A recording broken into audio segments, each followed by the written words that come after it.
First domain registration అంటే iBomma are బప్పం.com ibomma.com అనేది first domains ఉంటాయి.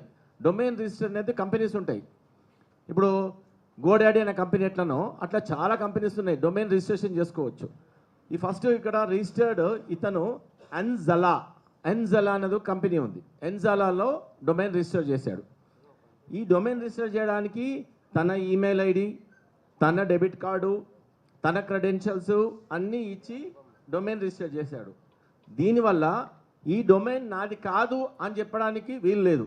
నంబర్ 1, ఎందుకంటే ఈ ఐబొమ్మ డొమైన్ తనది, క్రెడిట్ కార్డు ఉపయోగించాడు, తన ఈమెయిల్ ఇచ్చాడు, తన అంత డీటెయిల్స్ ఇచ్చాడు. సో అతని ఐబొమ్మది అతనిదే.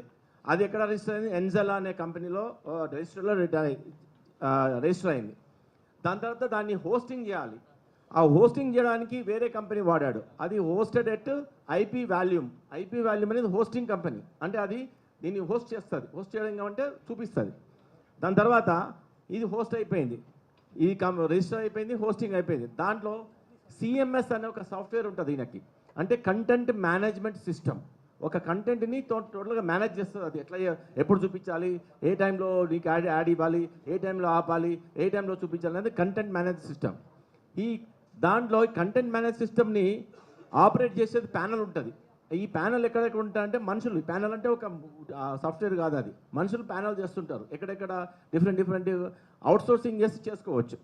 తర్వాత క్రియేటింగ్ పోస్ట్ అంటే సినిమా చూపించడానికి మనం పోస్టర్లు బయట గోడల మీద వేస్తారు కదా, అట్లా పోస్ట్ క్రియేట్ చేస్తాడు. ఆ పోస్ట్ అనేది మూవీ పోస్టర్ తయారు చేస్తాడు. ఈ మూవీ పోస్టర్ తయారు చేయడంలోనే అతనికి నిఖిల్ అనే ఫ్రెండ్ కూడా అతనికి సహకరించాడు. ఈ పోస్టర్ తయారు చేసిన తర్వాత దానికి ఒక లింక్ తయారు చేస్తారు. ఒక పోస్టర్ తయారు చేస్తారు, దానికి ఒక లింక్ తయారు చేస్తారు. లింక్ డౌన్లోడింగ్ ఉంటుంది. స్ట్రీమింగ్ లింక్ ఒకటి, డౌన్లోడింగ్. నువ్వు ఉట్టి చూడాలంటే స్ట్రీమింగ్ లింక్ క్లిక్ చేయాలి, దాన్ని డౌన్లోడ్ చేసుకోవాలంటే డౌన్లోడ్ లింక్ క్లిక్ చేయాలి. దాని తర్వాత ఇవన్నీ చేసిన తర్వాత సెటప్ అయిన తర్వాత అప్పుడు పోస్ట్ చేసేస్తారు, అప్పుడు పబ్లిష్ చేస్తారు. పబ్లిష్ చేయడం అనేది then content is visible in the website. అప్పుడు ఇదంతా బ్యాక్గ్రౌండ్ చేసిన తర్వాత అప్పుడు నీకు బొమ్మకు రెడీ ఉంటుంది నీకు చూడడానికి. This is how the iBomma బ్యాక్గ్రౌండ్లో జరిగేది. నెక్స్ట్ దెన్ ఇప్పుడు ఐబొమ్మలో ఒక సినిమా అట్లా వెనక బ్యాక్గ్రౌండ్లో జరిగి పోస్ట్ చేశారు.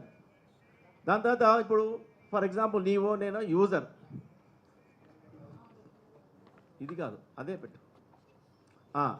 యూజర్ యాక్సెస్ చేయడానికి పోయినప్పుడు యూజర్ విజిట్స్ చేస్తాడు ఐబొమ్మని విజిట్ చేసినప్పుడు ఇమ్మీడియట్గా దాని వెనుక ఒక రీడైరెక్ట్ స్క్రిప్ట్ అని ఉంటుంది. స్క్రిప్ట్ అంటే సాఫ్ట్వేర్, అది కూడా స్క్రిప్ట్ రీడైరెక్ట్ చేస్తుంది. ఏం చేస్తుంది? రీడైరెక్ట్ చేసి ఎక్కడ చేస్తుంది? ఆ చూసే పర్సన్ యూజర్ని గేమింగ్ అండ్ బెట్టింగ్ వెబ్సైట్కి తీసుకెళ్తుంది. అంటే ఆ రూమ్లోకి తీసుకెళ్తుంది, నేను ఆ యొక్క విండోస్ తీసుకెళ్తుంది. దాని తర్వాత కంపల్సరీ ఇక్కడ చూడాల్సిందే నువ్వు గేమింగ్ అండ్ తర్వాత బెట్టింగ్ యాప్స్ యొక్క వాళ్ళ యొక్క అడ్వర్టైజ్మెంట్లో ఉండే రూమ్లోకి విండోకి తీసుకెళ్తుంది. కాబట్టి ఆ యూజరు సినిమా చూడకన్నా ముందు మధ్యలో కూడా కంపల్సరీగా ఇవి చూడాల్సిందే. ఇవి చూసినప్పుడే ఇక్కడ ట్రాఫిక్ జనరేట్ అవుతుంది. కొన్ని లక్షల మంది, వేల మంది చూస్తున్నప్పుడు అందరూ ఈ దానికి తోయబడతారు.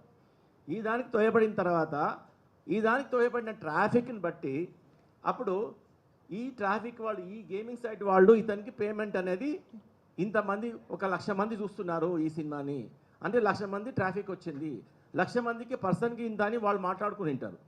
సో అది ఈ యొక్క యాడ్ క్యాష్, యాడ్స్టెరా అనే ఈ యొక్క అడ్వర్టైజింగ్ కంపెనీస్ ఉంటాయి. ఈ అడ్వర్టైజింగ్ కంపెనీస్ పే చేస్తాయి. ఇవి వీళ్ళకి పే చేస్తారు.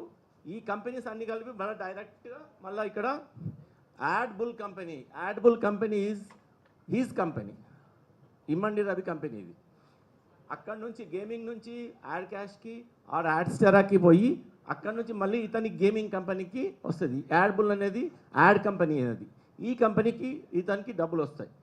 ఇది అంతా యూఎస్డిటీ రూపంలో వస్తాయి. యూఎస్డిటీ నుంచి డైరెక్ట్గా మళ్ళీ రవి యొక్క అకౌంట్కి ట్రాన్స్ఫర్ అవుతాయి.